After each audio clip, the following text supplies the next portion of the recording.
Stealing Andrei Danilov's YouTube channel again. Yeah, I'm just like a very competitive YouTuber, stealing other people's channels. Okay, friends, so yeah, we're live. Yeah, everything works. I want to start this lecture kind of like talking about something that has nothing to do with our course at the moment. Wait, I'm gonna have to do something here. But it's something about life that I want to discuss with you. And wait, I want to log out. Yes, log out. Yeah. Okay, something that I want to discuss with you. So if there is anybody here who by any chance cannot access ChatGPT for some reason, because I don't have an international phone, ChatGPT. I'm talking about ChatGPT for a moment. Huh? Let's go. You don't know what I'm talking about? You don't know what I'm talking about? Знаешь, что такое чат GPT? It's okay if you don't know, bro. It's really okay. I don't know. Via website. Yeah. That's why I'm going to show you a way to access it right now from anywhere. So let me explain you, bro. What? Is it legal? It's legal, yeah. You know, for so many years there has been like developments in artificial intelligence, and they have not been so cool. But this year was like, I mean, a major breakthrough that happened, and everybody's talking about this, especially in the West, and also here in Russia, I've noticed. And it's, I mean, I really exactly remember the moment when a friend of mine told me, this was, I guess, like in the year 2005 or something. It's like, have you heard of this Google thing? And I was like, no. And I really have the photographic memory of the room where I was, like, when my friend showed me Google the first time. I remember like searching something on Google, like, wow, look, like I can find everything on the internet. I was using before Yahoo, and I was like early adopter of the internet. So the thing of ChatGPT is it's more important than Google, like really. And I'm sure of this, and our lives are forever changed, and there's no way to stop this. And I am not excited about this particularly because I'm not the kind of guy who likes this idea so much of having real artificial intelligence around us. But I can know when something is important. I can really identify it. And this thing, it's like we cannot not bring it to our lives immediately. Whoever is not bringing this to your lives right now, it's like a person who decides not to use Google. And it's like, okay, good luck. I mean, good luck with that. I mean, everybody is in there already. And if you're not understanding how to live with this, you are falling behind. And you guys are my students. And oh shit, sorry. Yeah, battery. So you're in this super inspirational speech, and it's like your battery died. Fuck. Da, bratan, just a moment. Let me get a battery replacement, okay? Actually, apparently I have some batteries here. I think they're also off. They are from last night. Just a moment. So I was saying that you guys are my students, and that's why I care so much that you guys have access to this thing right now, and that you incorporate it into your life and start thinking about this, because this is really where things are going. I know that in Russia it's hard to access because you either need to have like a phone number abroad. That's how I access it. I started accessing it in November, kind of like when I started hearing about it. And sorry? Yes, you can, but I'm going to show you now a way to access it regardless of like very easy way to access it, whatever is the case. So that's why I wanted to tell you this, because I mean, we're a family, and you know, I feel like I'm kind of like the older brother of the family, and if you guys are falling behind technologically something, I don't feel calm. So you guys need to be all on the cutting edge, because the world is going to move really fast into this direction. So okay, in order for me to explain you how to access it, and you will understand how powerful this thing is in 2 minutes, and you will get your mind pretty blown, because it's pretty serious, this thing. In order for you to access usually ChatGPT, you need to go to openai.com, and then just to go here, try ChatGPT, and then you see access denied. Russia is not allowed. And of course you can use a VPN, you can use your Italian phone number. That's how I signed in. I was using my mom's phone number in Spain, and so every time I log in, like my mom gets an SMS, and I'm like, Mom, can you please send? Not every time. You don't need to do it every time, but like that's how I got to log in from November, and I started using it. But it's a bit of a pain in the ass. They kick you out a lot of times, like when you're using the site, like you have to refresh the browser, you have to use Tor. It's a pain in the ass. Until yesterday or 2 days ago, I found another way, and this gives me a great opportunity to talk to you about something that I'm very excited about. Did I talk to you about Noster? I think not, yeah. Something that I'm very excited about that is called Noster. Noster is, I'm sorry we're not talking about our lecture right now, but I think this is important parallel things of life. Noster is a decentralized social network. So, for example, I am hosting, like the way this works is like, let's say you want to make an Instagram post, so you take a photo of yourself, yeah, selfie, and send it to Instagram. And so that means that you send a message to Facebook. Facebook owns Instagram. I hope that you knew that. If you didn't know that, congratulations. So you send this photo to Facebook, and then Facebook, number one, owns this photo from now on, not you. Number two, it goes to a hard drive that is located in Facebook's headquarters somewhere in Thailand or whatever, in India, doesn't matter where. Like it just goes to a hard drive that is owned by Facebook. Noster is a centralized network that works like torrents. You see, like I am hosting a Noster server in my house. So when you make a post in Noster, it goes to my computer, and there are 100 million computers connected to it. So if you want to destroy Noster, you need to destroy these 100 million computers. So it's a really decentralized social network. And it's really, there has been many attempts to try to do this, to make a decentralized social network, but all of them have failed, and Noster is really awesome. It's really amazing, and it's really growing very fast, and it's really cool. And the cool thing is that, you see, when you access Noster, you guys online can hear me, right? Hello, hello? Yeah. Great. You see, when you access Noster, you don't,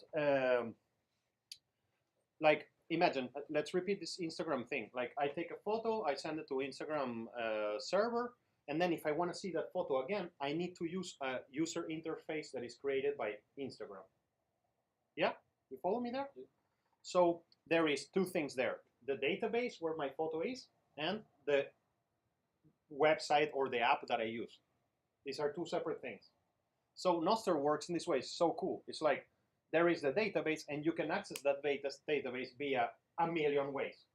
There is Iris, there is Snort, these are all different ways of accessing the same database. For example, I'm liking Iris, but you can access the same account, your same account, with a thing called let me open the Coracle, for example. It's another, this is called Coracle Noster, wait.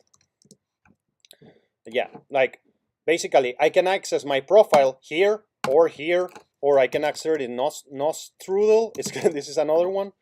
I can access it in Nostrudel, and I will be able to access my same profile through different portals, basically, because I want to see the database. I don't care how I see the database. I can even make my own program and run it in the computer and get the database without using any of these websites. So Noster has zero censorship, zero anything, everything goes. What's up? Cannot connect? Ah, yeah, I see. Okay, all of this is recorded, and I think this is an important conversation. I don't care, I mean, whether you use Noster or not, it doesn't matter. I'm using Noster nowadays, and I love it, and I have a great time. It's mostly like Bitcoiner space, like most Bitcoiners are there because we love decentralization, that's why we like this. But the reason why I'm telling you this is because somebody made this really cool thing, which is like, imagine an account inside Noster, which you can write, and it just sends your request to ChatGPT, and so who answers to you is ChatGPT. And so it's a way to use ChatGPT without having to go into OpenAI website. So I'm showing you how to do that. Now, let's say you want to access ChatGPT, you don't know how to, you don't have a way to. Come and watch this video, and then you know. So you are going to go to a website called iris.to. Iris is one of those portals that allow you to connect to the database of Noster. Okay? And then he asks you to log in with a private key access, or to ask for what is your name. It's just asking you what is your name. This thing works a little bit different, and you have to get used to this. This thing works a little bit different than login to Facebook. What happens when you log into Facebook? You tell to Facebook, hi, I want to create your account here. And Facebook is like, give me your email, please. Then you give your email. And then Facebook tells you, give me your phone number, please. And then you give them your phone number. And then Facebook is like, give me your password. Okay, now you can log in by asking me your password. These type of systems are a little bit different. The system, the first time you open it, it will generate for you something called a private key. Anybody who has this private key can access your thing, so you cannot show this to anybody.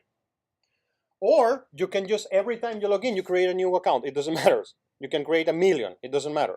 You don't care about this. If you really care about having one account, for example, I have one account, It's my pseudonym online, and I just do stuff there. Like, I mean, just have fun there. And it's like not Leonardo Perez. It's like my parallel alter ego, whatever.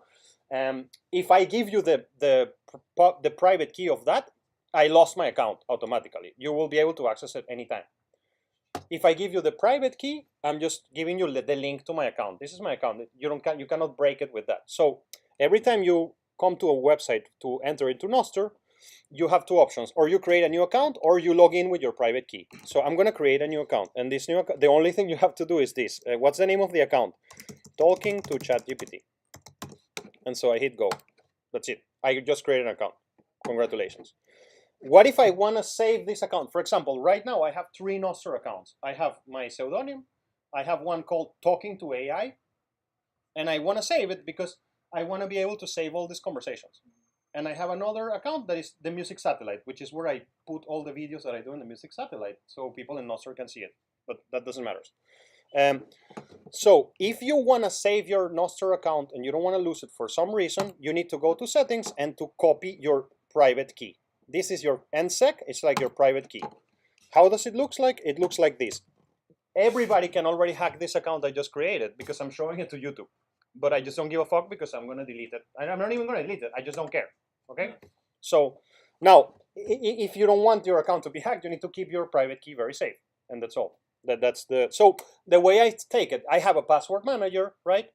And you see, when you have like a Nostr account, you can have a public key.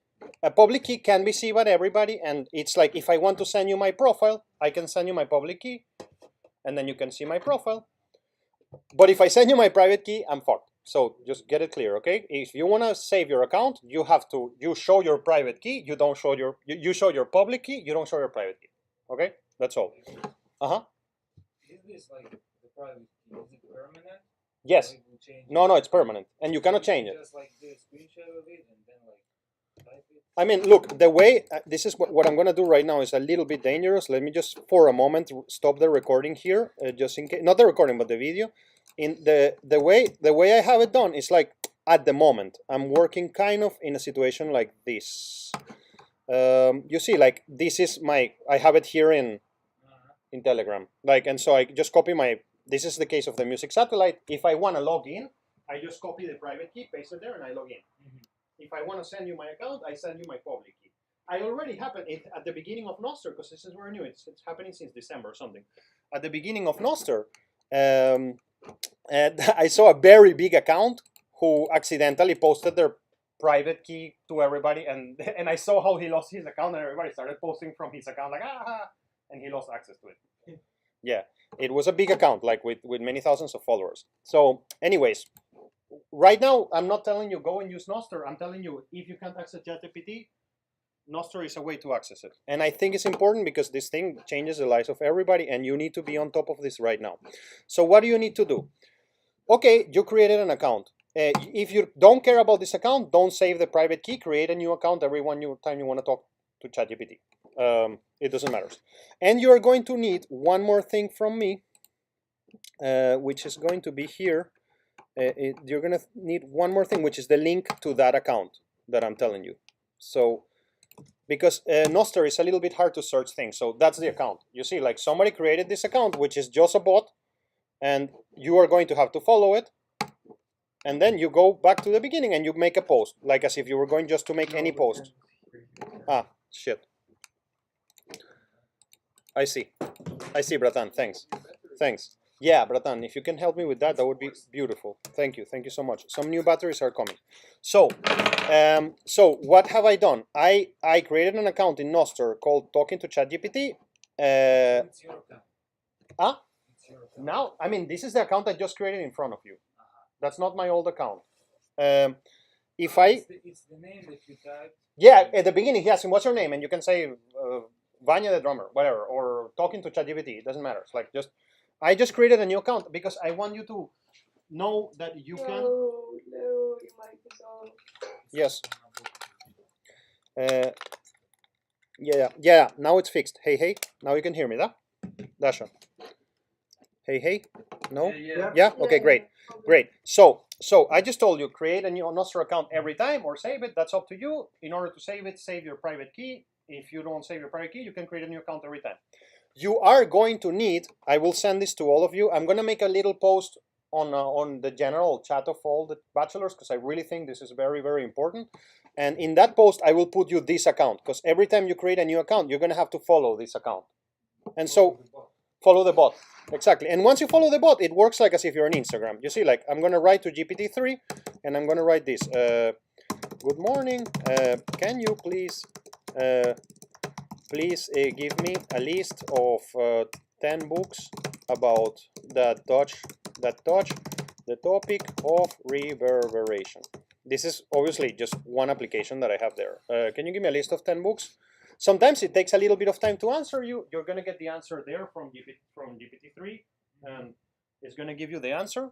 And I mean, obviously, I mean, I don't know how much you know about what's going on, but I hope that with the little demonstration, because I mean, maybe you already understand them, but I hope that with a little demonstration, you will understand the power of this thing. So, okay, here is a list of 10 books that discuss reverberation. So, okay, great. So, please give me the table of contents of book Fundamental Acoustics by Lawrence, blah, blah, blah. Okay, so now he's going to give me the table of contents of that book, right? Let's wait for it to arrive, and so you can understand the depth of this thing. I mean, every single book that exists in the history of humanity is loaded there. Everyone. Every single book. The database is it's not so large if you think about it. It's like 700 gigabytes, but I mean, it's 700 gigabytes of text. So, okay, so there you go. This book, this is the table of contents of that book, right? Like sound waves, the ear perception, room acoustics, etc. And now I want to go here and I want to say, okay, please provide a summary of episode of part 5, acoustics of musical instruments. Huh? Thanks. And let me just, before I kind of blow your mind a little bit, let me just get that so you can understand that he can go and see what's the part 5 of that book and then give me a summary of part 5 of that book. I mean, obviously this is super dangerous for somebody who is learning now. Because I mean, I'm an expert in my field and I use this resource to support me to teach you. But if I wouldn't know what I'm talking about, it's really dangerous. You see what I mean? Because I can just copy paste this shit and then stand up here like an expert and talk to you about reverb. It's dangerous. I would be concerned for the people who are forming themselves now. So there you go. Here is a summary of that chapter, and I can just tell them that's too little info. Please double that info. Double the amount of information. He understands, anyways, or it, whatever. If you want to see it, it or he or she. Of course, you can talk in Russian, in Chinese, in any language in the world. It also speaks all the coding languages that exist.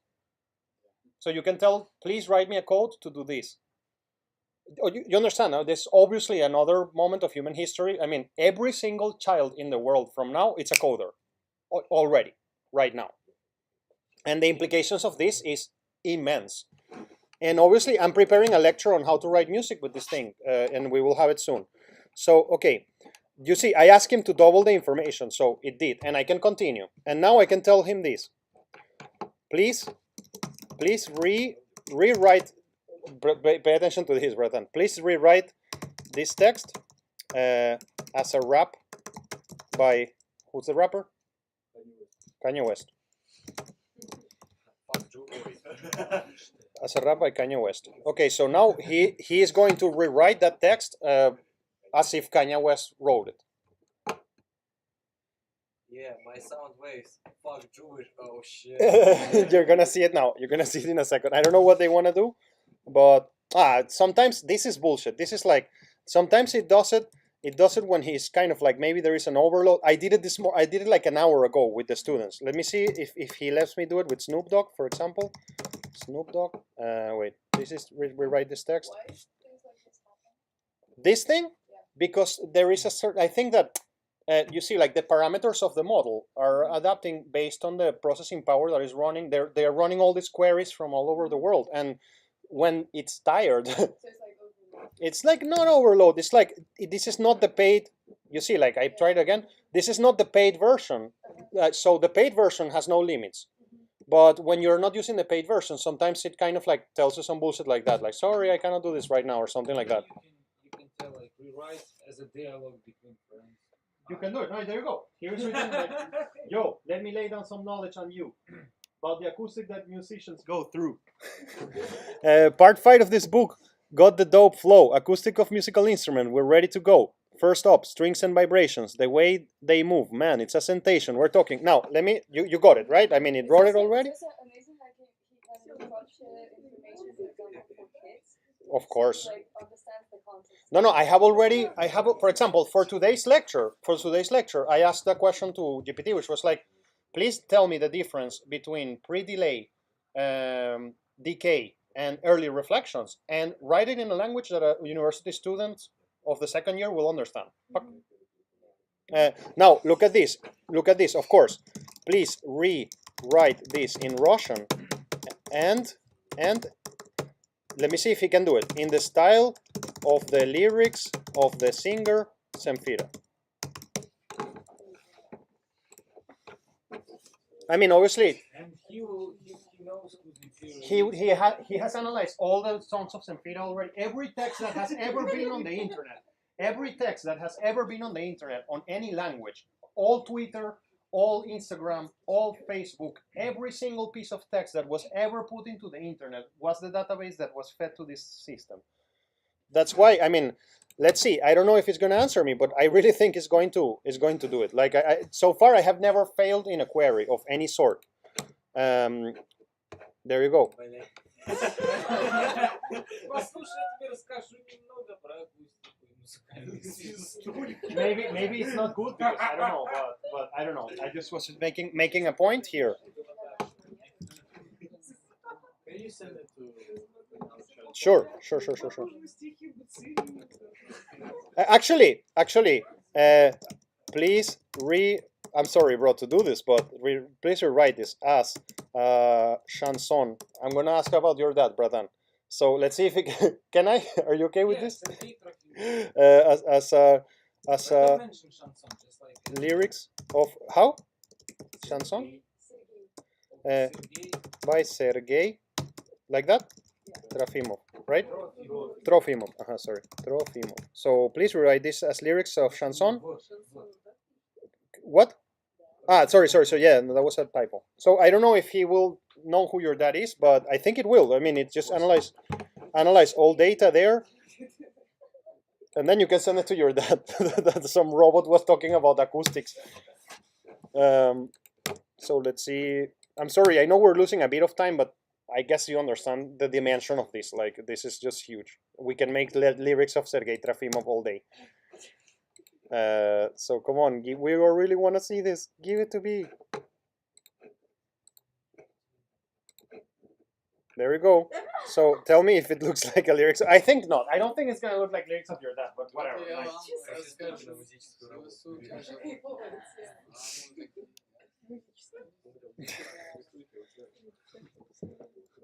Etc. I don't know if it's good or bad.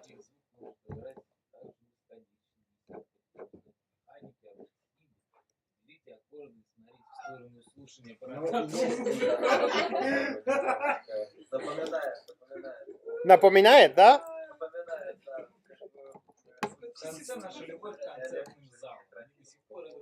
Yeah.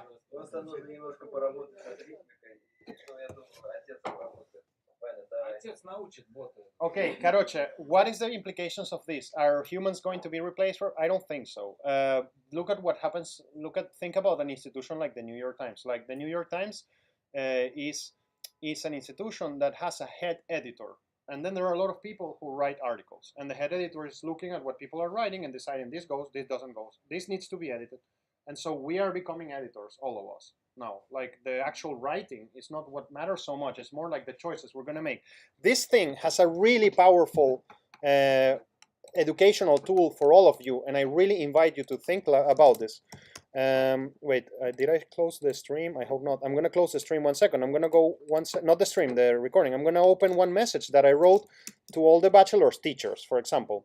I was doing this exercise the other day for myself. I have a channel, obviously, where I manage all the teachers, and here it is, like that channel. And like you see, the other day I went and I did this, like just to test. I think I did it with this little text. Okay, this is me giving them instructions on how to totalize their grades on Google Classroom, and I really recommend you to think about this, because we all can learn how to write better, and this thing is really useful for this. Like, please tell me, what's the error? What do you find wrong about the way I wrote this text? And so it's going to suggest you ways to improve your writing, and that's really important because we want to be more clear. And so it's going to analyze your text, and it's going to tell you, like, listen, like, you use this, like, maybe you could have done this more clearly. You will see, like, it would analyze everything. And so I invite you to use this thing as much as you can to learn. Like, use it as a support for your learning. Like, it's really going to be useful, and it's going to give you a lot. Want to do your homeworks with this? I don't care. Of course I don't care. All I care is that you're in the top of the curve of everything. Everybody in the world is using this thing already. Like, it's unstoppable.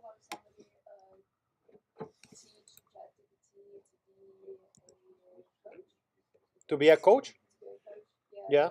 They were asking, like, how can I, like, I'm feeling this, what do you suggest? It was really good at that, because Of you course. just load some books into it. Yes. Just like say, okay, so please lay your answers on, for example, new theory. Yeah. And he's gonna.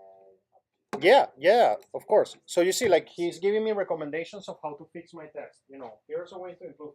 Step 1, clarify you're referring to summative assessment, not all assessment in general. Like, step 1, explain it's important to, etc. Like, you get the point. You know how to access it. Soon we will have a lecture about how to write music with this thing, because I already found out a way to write music with this thing, and it's really amazing, and it's really powerful tool, and we will get there.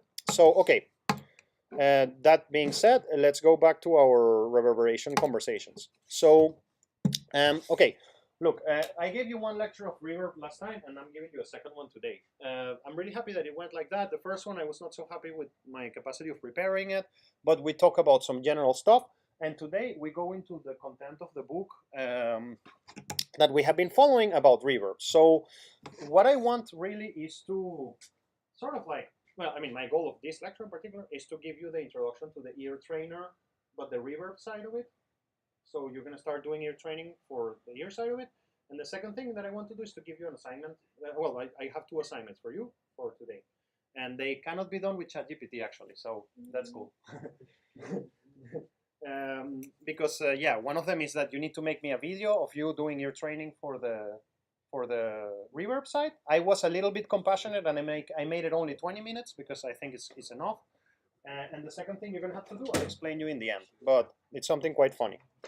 So what I want is to, before I move on to the next slide, what I want is to sort of like formalize some parts of our knowledge of reverb today, because I know that you already know what reverb is, you know what types of reverb they are, like, because we already discussed it and because we know it from the past. But today we're going to approach more like a little bit on the professional jargon around reverb and things like that, and that would be it. We will not discuss reverb anymore. So obviously this is a very powerful tool that engineers can use to create aural illusion of real acoustics in a spatial context. Of course, we're going to discuss this word, azimuth. Sounds like a city or something, but it isn't. In creating a mix, it's important to achieve a sense of depth that places sound sources in an acoustic space. This involves careful attention to the sound source azimuth. We're going to discuss this word in a second, and relative distance. So that's the correct, most proper terminology to discuss something. Azimuth, I'm going to show it to you now, but azimuth is the lateral position. And relative distance is the like, I don't know how to call this, distance position. I don't know how to call it. So we're going to open that topic of azimuth in a bit. So closing remarks about reverb, and if you're a professional, and we are in the professional spheres, things that we can think about reverb. Obviously, the auditory system extracts information from things around the source. What I mean by this is, like, when we're hearing something, our brain is like doing like, okay, I know there is a source, but I also know the source is in a location. I want to understand the location and the source. So your ears are doing this all the time. That's pretty cool. Like, your ears know that the source is different than the surroundings, and your ear wants to separate between the two. Spatial attributes determine the location and environment of a source. Our system, which is binaural, it's like 2 eye, 2 ear, determines location using interaural time intensity differences and filtering. We discussed this very clearly. Remember that, like about difference in time of arrival for your ears. Yeah, like I mean, we really discussed this quite deeply. Spatial attributes includes the layout of the source, like what the source is, the environmental characteristics, where the source is located, and the sound quality of it. Great. Engineers need to have a developed sense of how to produce the ощущение, the feeling of location. So that's what it means there. Engineers will have a developed sense of spatial processing, so you can affect the balance and blend elements in a mix. You will see today, I will give you some technical explanations on why it's important to use reverb and positioning, not only for the reason of like it sounds cool and we want to locate it, but also for the reason of making things blend better in a mix. And I had never been able to articulate it. I was always saying like, sounds cool kind of thing. You know, I was always saying like, sounds cool, but I was never really being able to give a scientific reason of why using a reverb helps you to glue a mix. Like, I always thought like, it just sounds cool. I'm putting it in a room. But when I built this presentation, I understood that, why. Obviously, when you put things in a room, it will affect how they sum together, how they become cohesive. We need to understand that this has an objective and a subjective perspectives, and you can organize this, like, I mean, you can group things by direct and dry sources, like I was telling you initially, and you can also characterize this by spaces and phantom images and overall sonic image produced by loudspeakers, for example.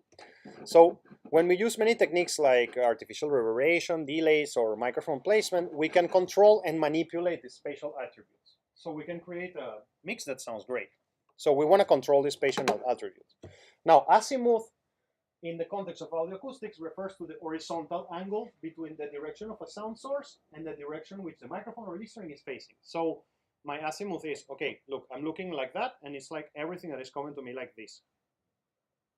So the horizontal angle between the direction of a sound and the source of the microphone, in which the microphone the listener is using to capture the sound. It is a critical parameter in stereo recording and playback, and it affects the relationship between the two channels, etc. So azimuth is basically lateral positioning. To achieve a great calibration of this, you need to use special tools, and there is azimuth meters too. I have shown them to you already. These are the meters that we have seen from Isotope that shows you a little bit of like what's the spatial distribution in the lateral plane. So you can manipulate the azimuth. This is called the manipulation of the angular location. Now, the reason why I think this is important is because we're going to talk about things that you already know how to do, but we're going to talk them in the language that a sound engineer would use, just because we need to formalize our jargon, and also I think we need to obviously study these things deeper and stuff. All of this comes from the Jason Corey chapter on reverberation and spatial location. So we discuss what it is, and look at this. Sounds occupying similar frequency range and angular location can mask each other. Do you know what masking is? Have you heard this before? It's not a mask. Like, have you ever heard this word before? Mask. Okay. Let's imagine that I want to see Alexandra, and I don't know, and Alice switches on a light. And so I cannot see Alexandra right now because you're blasting me a light. But that doesn't mean that Alexandra is not there. It's just like you're blasting me a light. Stop doing that. So you're blasting me a light, and I cannot see her because you are masking her with the light. So the same happens when two frequencies are occupying the same space in the spectrum. Like they can mask each other. Like the obvious case is like I'm in an airport and I'm walking next to Sirius, walking towards the plane, and the plane is sounding so loud that I don't hear Sirius. The plane just masked Sirius. The sound of Sirius' voice is still there, but their plane frequencies were overwhelming over it, and it just masked it.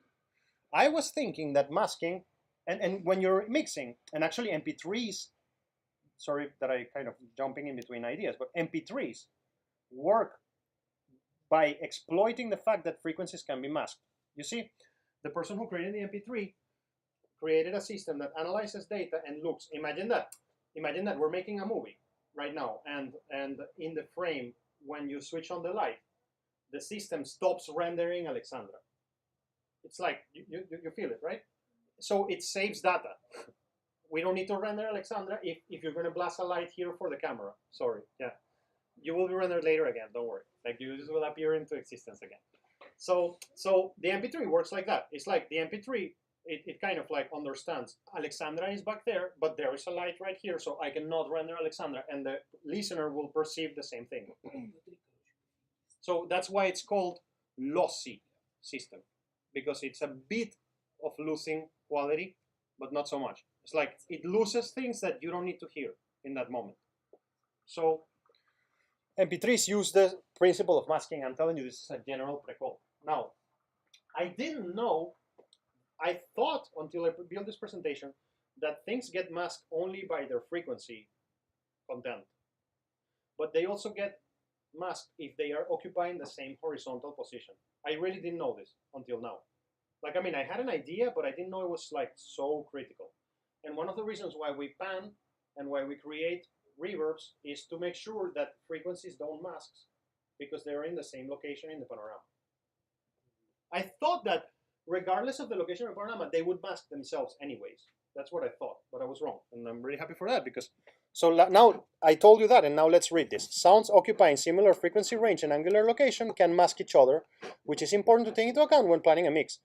It is recommended to spread sources out across the stereo image to reduce masking and increase clarity for each source. And isn't it about like the Q waves that are like beating one Both. each other? It's like both. I thought it was only Q, like you were saying. I was thinking the same way like this until a couple of days ago when I started building this presentation. And then I was like, well, look, like there is also masking for angular position.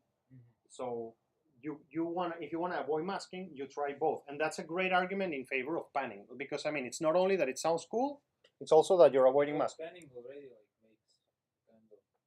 Yeah, it spreads it out. Yeah, of course.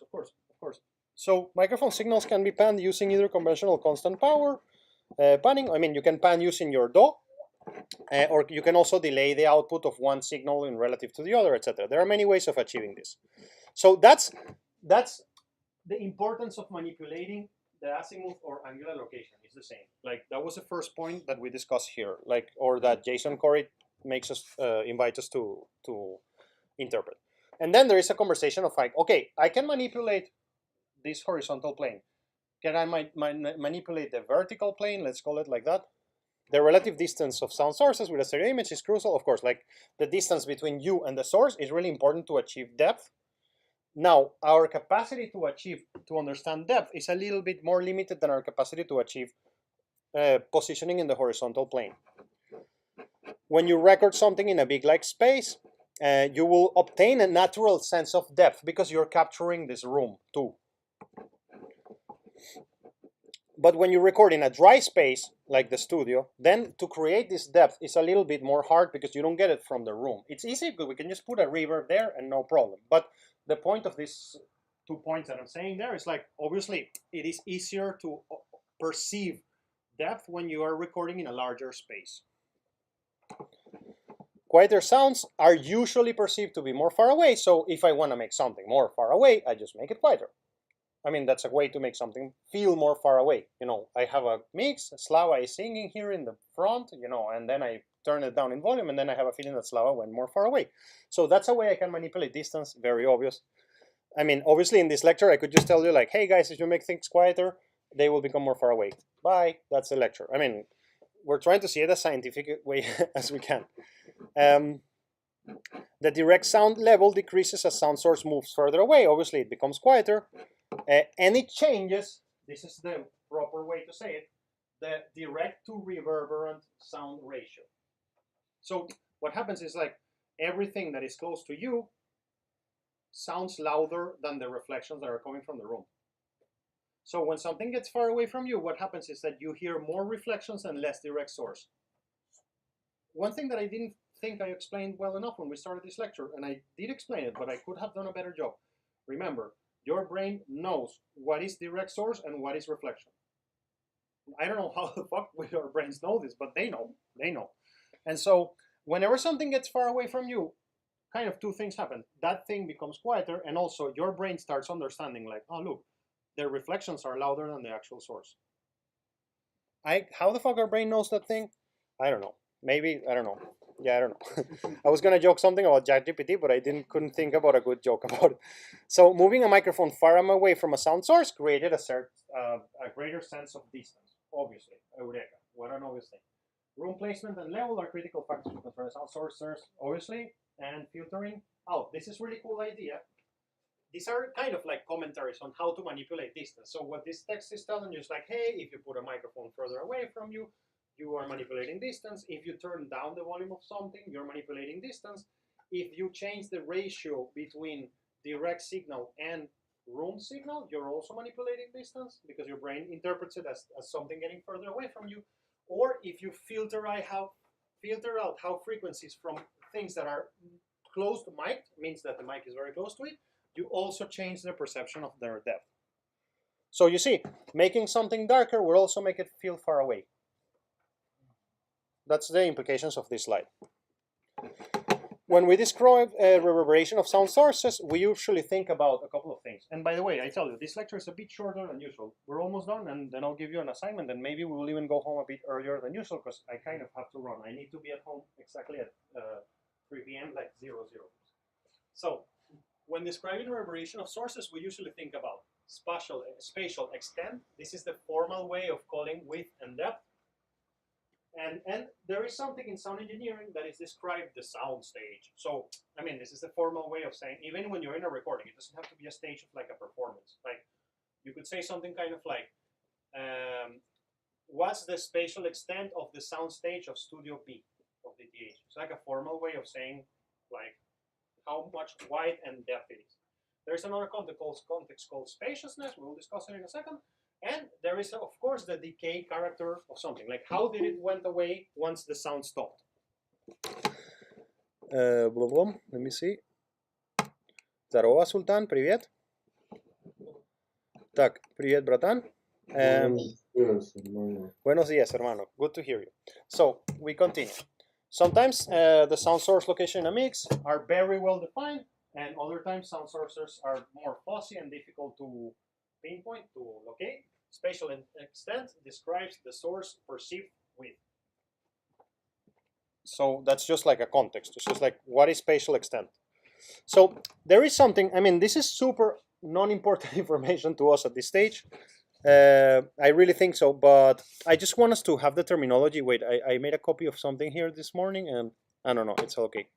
I just want us to feel this terminology. And so there is something called the apparent source width, ASW. So this is something that acousticians think a lot about when they are designing a room. When I was living in London, there was a time when I considered, because I mean, I was always afraid of calling myself an artist and just be an artist and just go and make music, only music. Like, I was always afraid of this, because I was always thinking, what if people will not like my music, and then I will not make money, and then I don't want to be like without a family or something. And I was always kind of seeking for a safe job inside the music world while I will be making music, kind of like what I'm doing right now. I mean, this is my safe job. It's just it's the best safe job in the universe. I mean, the one of teaching you guys is the best. But I was always trying to find something that gives me money, whatever I do with music, so I can make music. And for a time, I considered this possible career path that I'm about to tell you. I was living in London with a band from Australia. We were living in a house, and the drummer was an acoustician. And so he was an acoustician, like not the guy who designed recording studios, which is the kind of acoustician that we like more because we like this kind of things. Like, what's the name? Sergei Preskuryakov. You're having lectures with Preskuryakov now? Like Sergei Preskuryakov. By the way, how is that going? Yay or nay? You guys, whenever something goes nay, you need to tell me right away. Don't build it. Just tell me right away. Something is wrong, and we fix it. Like we talk. So, anyways, this guy Matt was his name. Not Matt.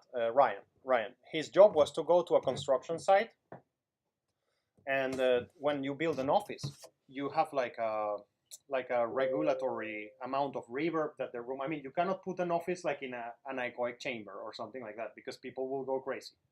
Or you cannot put an office in a super reverberant space because people will go crazy. So they are acousticians that go to constructions and they certify that the construction is actually legal in terms of the acoustic space that people perceive. For example, you cannot build a office that is super that receives more than X amount of decibels from the street. It's because, well, I mean, I guess that in Russia these things are not so serious like in England, but in England it's really serious. And this guy was making shitloads of money just traveling all over England and just like here in a room and saying, no, this room doesn't comply with the law, you need to change this and that. So that kind of guy is thinking about a concept called ASW. It's the apparent source width. It's like when I'm inside a room, what's the width that I perceive? And I just wanted you to know this so you understand that there are this career path and all of these things. Spatial extent defines the perceived width of a sound in a mix. Stronger lateral reflections result in a wider ASW. So what is the meaning of that? Stronger lateral reflections result in a wider ASW. Imagine that Alice is the source and I have a XY microphone that is pointing like this, looking there. So I'm capturing more Alice than lateral reflections, you see, because I'm closer to her.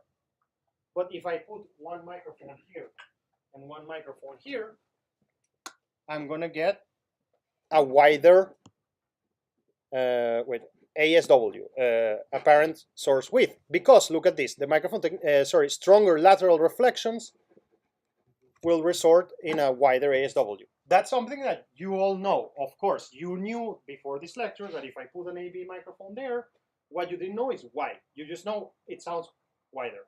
Why? Because you get more lateral reflections than actual direct source. So spaced microphones, this is what I just said, produce a wider sound source. Perceived width of sources produced over loudspeakers can also be influenced by early reflections. So the way you perceive something can also be influenced by the reflections of the room when it's coming from your speakers. We are going to discuss that word, early reflections, in a couple of minutes. And of course, you can increase the spatial extent of something by adding artificially early reflections with a reverb, etc. So I think I'm going to skip a little bit. I'm feeling that it's a bit boring, and let me think if there is something here that I consider to be important. Yeah, I mean, I think this is a bit boring contextual information.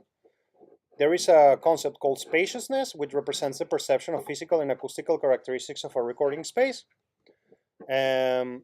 Yeah, I mean, I think this is not so important. Now we come to a part that I consider important. So we're going to talk about, for a couple of minutes, about this pre-delay versus early reflections versus decay. Because I mean, I'm sure that this is something that produced some confusion in all of us. Like when you see a reverb plugin and you see like there is a pre-delay thing, and then there is an early reflection thing, and then there is a decay thing. Like, what's the difference between all of those things? I thought that if we were going to talk about delay, reverb, sorry, it would be cool just to see that difference. And that's it. After that, I will give you the homeworks and we're ready to go. So I pardon if I duplicate some things here because I built this part of the presentation today in between the previous presentation and now. So I hope it worked. I did it really quickly in between 12 and 12:30 because I really wanted to have this here. So, and that's the kind of things that ChatGPT let you do so fast. I mean, I just asked like that question and curated the answer. If not, it would have taken me an hour to write this, literally. Like this thing saves me at least 2 hours of my each presentation. Like the presentations, every presentation that you have seen me giving makes me 3 hours to make, really. Now it's 1. So that's great. And the better I get to use it, because I know it's hard to incorporate this, it has to be cool. I hope that it's kind of working. I hope, because it's really helping me a lot. Pre-delay time, so let's just discuss one moment about pre-delay alone. It's the gap between the direct sound. Now, you know, your brain is expecting a direct sound and then something else.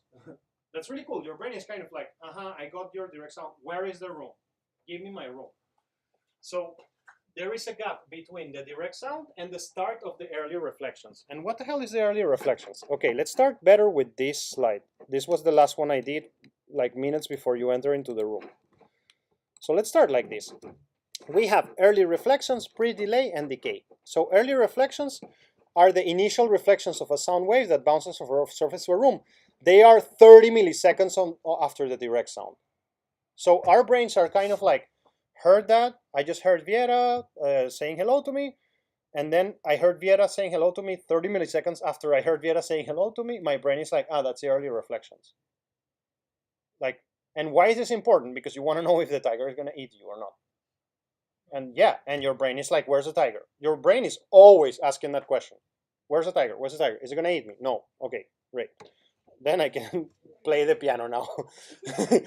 so okay, early reflections are reflections that arrive 30 milliseconds after the direct sound. They give more clarity and presence, but they can be muddy too. Pre-delay is the time between the direct sound and the beginning of the reverberation. So not exactly the reverberation itself yet, but the beginning of the reverberation. So it's a bit longer than you have to see it, it's a bit longer than the early reflections, later than the early reflections. It gives you a sense of depth, and it allows you to perceive if things are a bit far away or closer to you. And you can use this to prevent the reverb from masking the initial sound of that's really important consideration. You know already that if you want, let's say you have a snare, by looking at this, let's say you have a snare and you want to preserve the transient of the snare when you add reverb, and a pre-delay is going to help you with that. Did you got it? And then there's something called decay, which is the actual reverb. It's like, okay, the signal, I don't get any more. Think about this. The original signal, the direct signal, is still running while I'm hearing the early reflections and the pre-delay. When I don't hear the direct source, I'm already in reverb territory. It's very fast. I mean, I'm talking to you about something that happens in a space of 60 or I don't know how many milliseconds. Like when you stop hearing the direct source, your brain understands, that's the end of the direct source. Now I'm hearing decay. I'm not hearing any more early reflection and pre-delay. So the decay refers to the rate at which reflections in a space decrease in volume. It's often measured in terms of RT60. We discussed it last time. And the longer it is, the more spaciousness and rich the sound is going to be. And decay can also affect the clarity and intelligibility of the sound. So that's really cool. Some thoughts on decay time. Decay time is typically measured in seconds. In digital, reverb is controlled by manipulating parameters inside the algorithm. Reverberation decay in live acoustics, you cannot adjust. Obviously, I mean, you cannot just record violin inside a concert hall and then de-reverb it. There are plugins that do de-reverbing, but it's obviously quite crappy. It's almost impossible to get it away from it. But you can design panels and things, like in this room, for example, to control those reflections, obviously, and to make it more pleasant to the ear or for the recording. The decay time depends on so many things, not only on the size of the room. The longer reverberation times, let me read this. Longer reverberation times are typically more audible than shorter reverberation times for a given reverberation level. So, yeah, I mean, obviously, when the reverberation is longer, you don't confuse it with the earlier reflections, and you just confuse it with the you don't blend it with the original source, and you hear it more clearly. Yeah, and you can modulate the decay to make it sound more interesting and less artificial.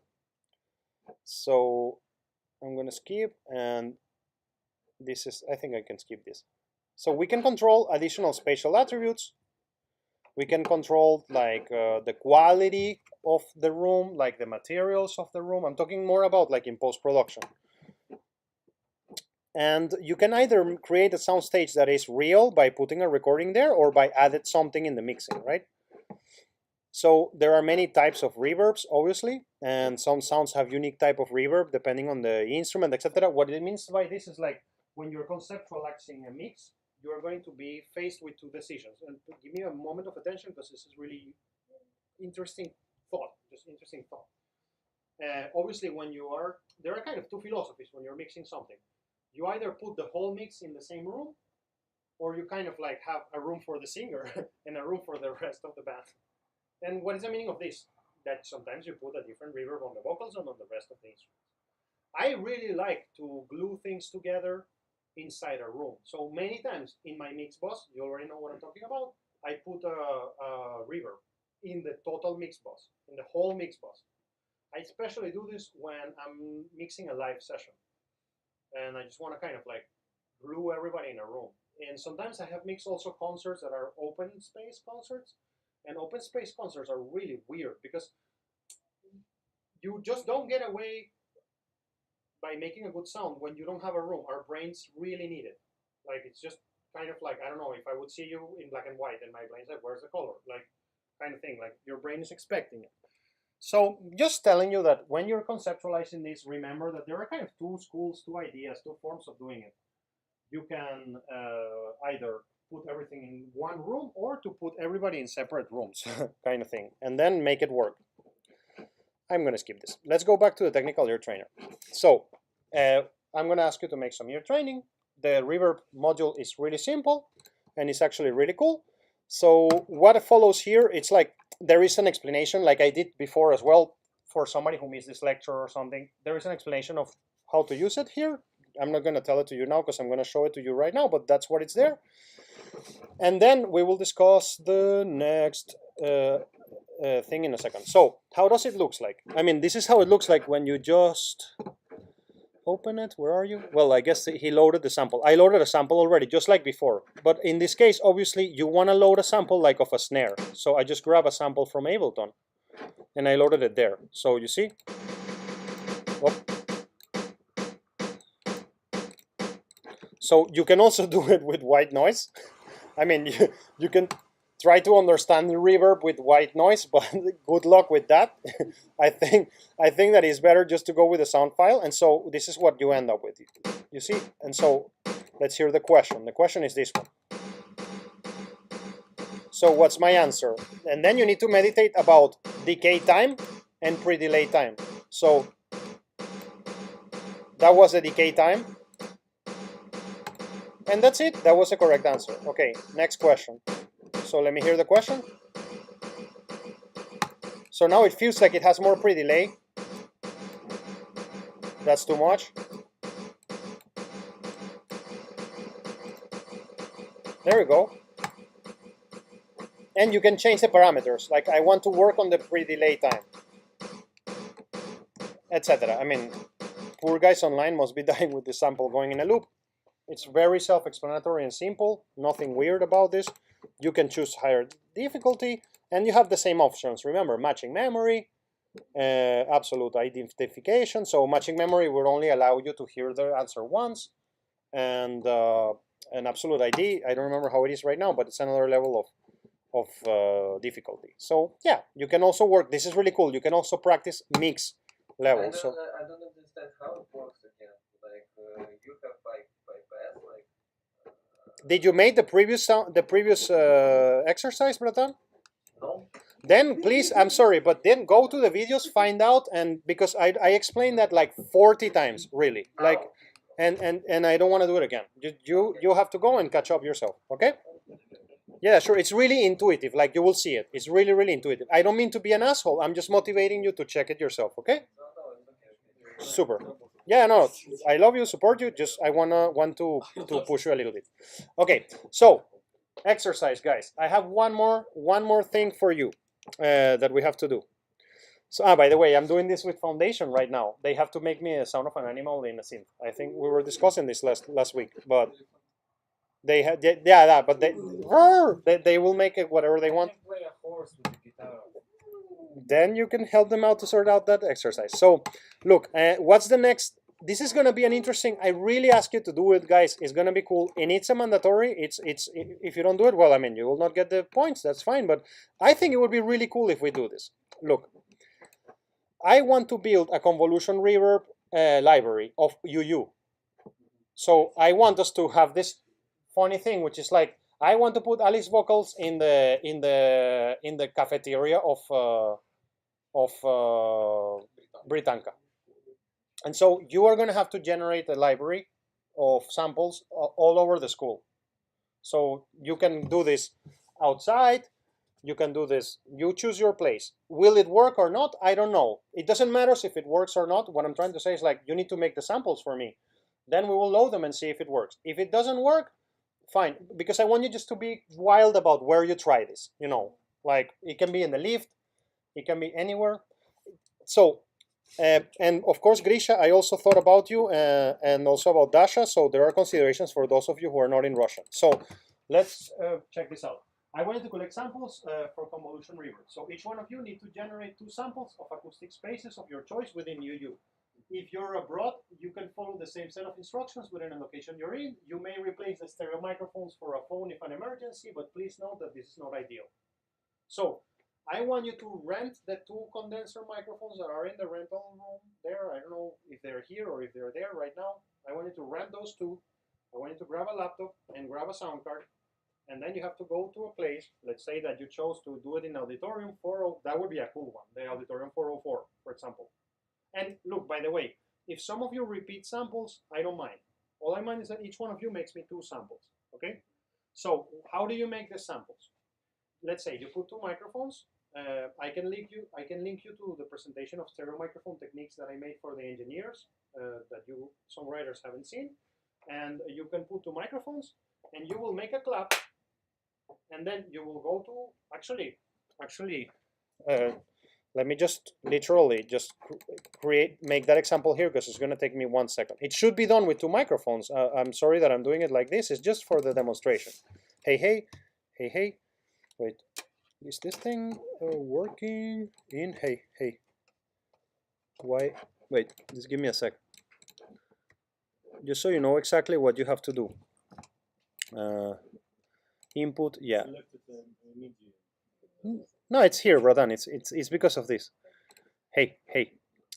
Yeah, I understand that I selected, but I was not seeing an input here. That's why. Hey. Okay. So it's very simple. All you need to do is this. Imagine. Look, I'm gonna record my clap, and then you have to go here.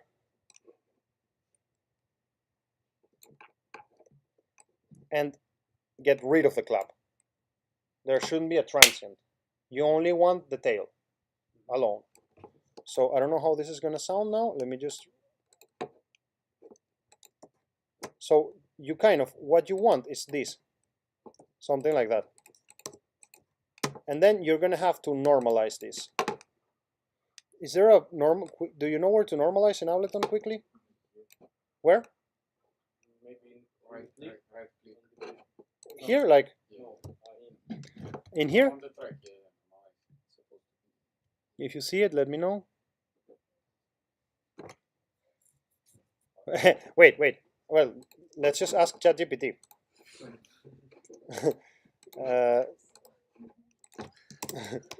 So, how do you normalize in Ableton? Normalize clips, I guess. Clips in Ableton. Normalize clips in Ableton. So yeah, the guy is like knows all the history books, knows how to use Ableton 2 and Pro Tools. And so select the clip you want to normalize in your session view, right click on audio effects. So it's in the utility. We don't agree, right? So let me write, I don't agree with that. Please generate us a better answer.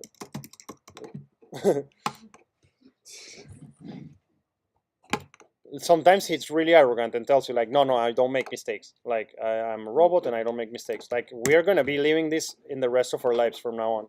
I apologize for the here more detail. It's telling me to the same thing again. Short height sample. So let's look. Right click on the sample and select normalize. That's what you guys were saying. Yeah. So it was like here. I don't see it. No, it works with a sample like in a simpler or in a sampler. Yeah. But with a clip, I don't know. А что вы хотите? Normalize. Normalize. Но в самплере ты просто правую кнопку нажимаешь и там сразу светится normalize. Let's follow this. Select the audio kit in your session view or arrangement view that you want. Double click on the clip to open in the clip view. So that's what we did. We just double click it and it's in the clip view. And then it says within the clip view, click on the show hide displayed button. It's a waveform icon. Fuck man, it's crazy thing, this thing. To reveal the clip's name, this sample display. So he was saying this, right? Here, I guess this one. Wait, let me just read it again. Within the clip view, click on the show hide sample display button. It's a waveform icon. Yeah, to reveal the clip sample display. So I guess it's this waveform icon that he was saying. or You're right. I think, right? Like here. Yes, yes. And then right click on the sample display and select normalize from the context menu. So I don't see that. Preserve, beats, warp. Right click on clip, and if you doesn't work. I don't see anything here like quantize, extract group, show in finder. It's part of the thing. You have to do it. You have to do it. It's part of the way to make a convolution reverbs. Can you just put it into a simpler one or in a sampler? Quickly? Yeah, that's right. That's right. So you mean to grab this guy and open a simpler Yeah. Just put it. and go instrument simpler and drop it here. Yeah, and Aha, this is it. right click and normalize. Okay, normalize volumes. So okay, I want to get rid of everything. So let me re-render these. You can do it in simple. Ah, okay. Thank you. Thank you. I see. I see. I'm gonna do that. Where did the simpler end? Here, right? Right click and crop sample. And it will only leave this. Okay, and now normalize volumes. It should be. Okay, well, that's it. That's what we wanted. Like the convolution reverb system will interpret that. Well, I mean, I had the mic here and it's not a good recording and stuff. You get the point. It has to be a healthy recording. There are instructions there written. So here are the instructions. Like just take this stereo pair, Yes. like two stereo microphones. Yes, yes, I'm gonna follow, look at the instructions. Select the space to record in. So first you need to choose where you're gonna record. This could be a concert hall, a cathedral room, whatever, your home, any other space that it's an interesting acoustic character. Position the microphones any place you want. When you put them, you need to position the microphone to capture the sound of the space. It could be a stereo pair, XY configuration, or surround sound, anything, any way you want. To create an impulse response, you will need to create a loud short sound in the space that you have chosen. It could be a clap, or it could be a pistol, or any other thing that would create a strong, clear transient. And once you have created the sound, record it using your microphones. Trim the impulse response. Once you have recorded your impulse response, you will need to trim down the exact moment of the transient. Normalize the impulse response. So you're gonna have to normalize that like we just did and save the WAV and send it to me, and I need a photo of the space. Leo, I'm Да. sorry, maybe I don't hear it before, but what does it mean? XY, it's a type of stereo microphone technique, Bratan. And you are correct in asking this question because we really have not talked about those techniques. But all these engineer students, they have a presentation. Actually, let me do this better. I'm gonna put you in Google Classroom to all of you. That because I think it's useful. That presentation I gave to the engineers called stereo microphone techniques. And then you will see all the, basically, Roma, I answered the question a bit weird. XY is a type of stereo microphone technique. It's the name of that stereo microphone technique. Yeah, like how they stand in the Correct. place. Correct. Smatri. If I go here and I'm gonna copy this presentation, stereo microphone, I'm gonna open it just for a second so you can see what I mean. There is this is a presentation that I gave to the engineers in our studio recording course, and you see this is XY technique. It's here, XY. You see, like that's how it looks like. You can choose any of these stereo microphone techniques. Like for example, you take 4.04 yeah. Да. Да. Да. And you take microphones like in the corner of the pole. In the center. Direct them in the center. Yeah, in the center. I would say in the center. Yeah. For example, if you want to record like on the where we have this Да. this square, so where you can put the microphone, like on the corners or what? No, you want it to be as close in the center. You can place it close to the table that is in the center. Okay. Yeah.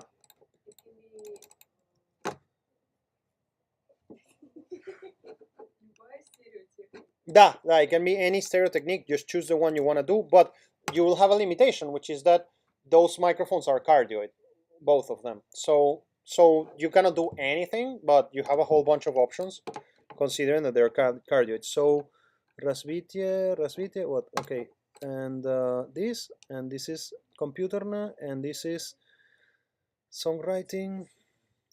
No, I need theoretic course. Okay, this is just an extra material that I'm giving you there for those of you who don't have it, all the stereo techniques that I know. Yeah. Da. Why do we need stereo techniques for the Because it should be in stereo. You should load it in stereo. I mean, it's better if it's in stereo. It captures more, it captures refractions from the left and the right. Sure, of course. I don't know if the Ableton does it.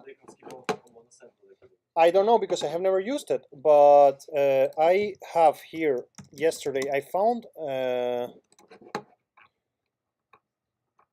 this free convolution reverb.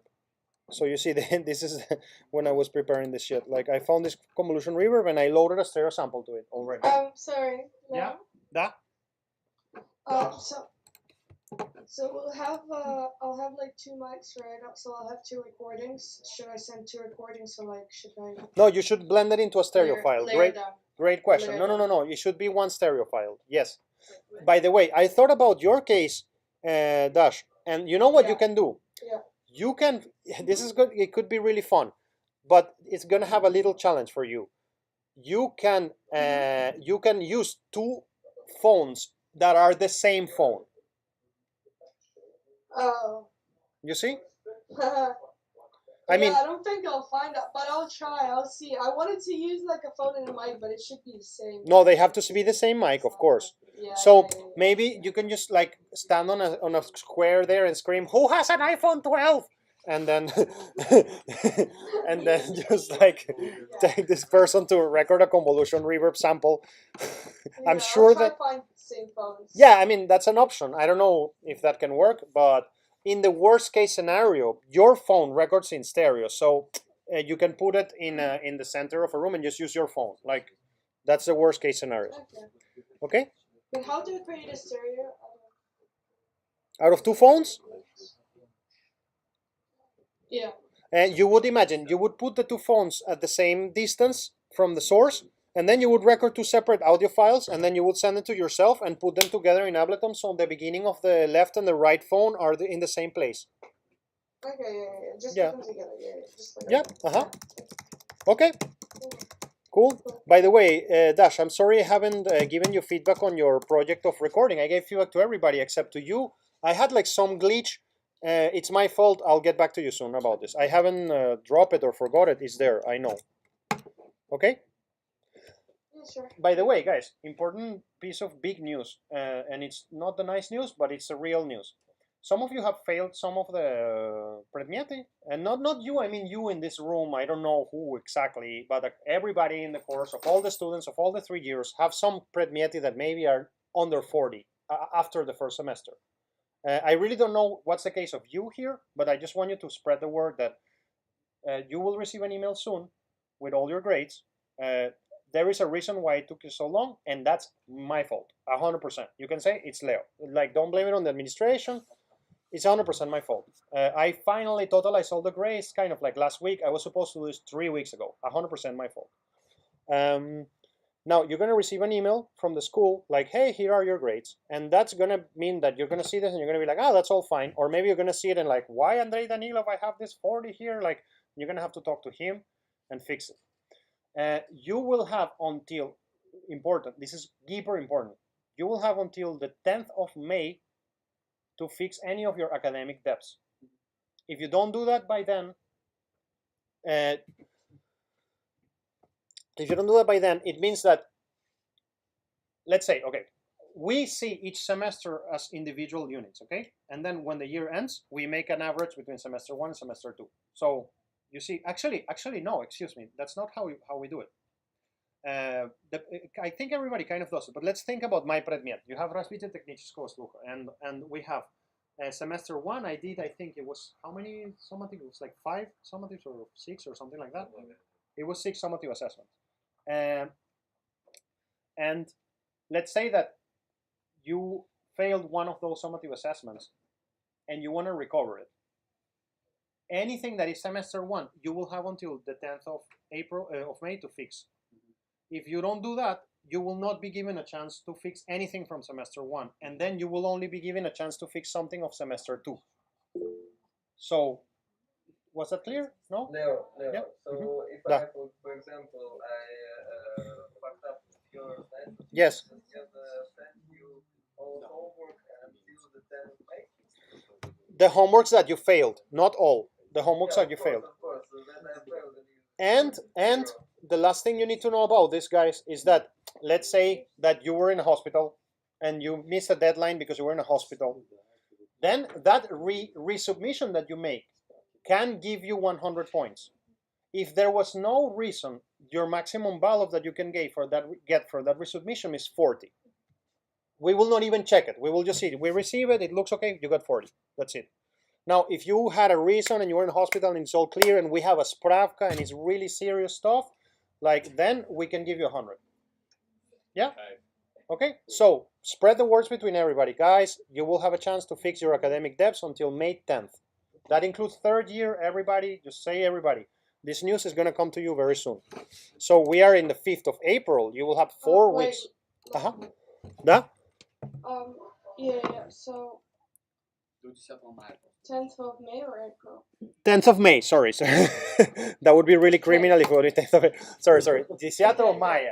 And 10 of Maya. so you said 40, that's the most you can get for like the missed homework? If you don't have a formal reason with documents that show like why, like for example, in your case, I was in India, it's like, well, whatever, like we don't see it as a reason. But you will have a chance to resubmit. We want all of you to pass and to succeed. If you fail a предмет, So if I resubmit Да. homework, the max points I can get is 40. Yes, correct. Which is a pass, basically. The max you can get is a pass for that homework. Now, if you fail a предмет, you will have to repeat it next year. You will be allowed to proceed to the next year. But imagine that you failed развитие технического слуха, then next year you will be seeing all the предмет for next year, plus развитие технического слуха, and this is very unfortunate, but I kind of agree, you will not be allowed to perform in the shows of the school. There is a penalty for that. Will there be a financial penalty? What do I mean by this? No. What do I mean by this? Like, I don't know. Wait. You will have to transfer me all your bitcoins. What I'm trying to say is like, do you have to pay extra because you will see an extra предмет next year? I really have no idea of that. I hope not, but I don't know how it works. I'm just telling you, just in case so there's no surprises. That's a decision of the school. Maybe the school will say like, your next year fee will be X plus this because of your seeing again развитие технического слуха. That would be really criminal if they decide to do that, but I cannot control this. I have no idea how it's going to be. At the start of the year, I overpaid. Just get your money back. Okay, friends, I gotta go run. Thank you. thank you very much. Yes. No second. Bye, guys. Thank you. Thank you for coming. Bye. Ciao. Da. Sorry, I cannot hear you. Can you repeat? Yes, please. We are, but I may be like 10 minutes late or something. I need to run to my house now. Okay. So I'm going to just get on the bike quickly, and I think I'll make it on time. But if something, I may be some minutes late. I'll write you from the metro, okay? But yeah, we will have it. Thanks. Bye-bye. Пока-пока. Yes. The link? Yes, of course. I'm going to put it in...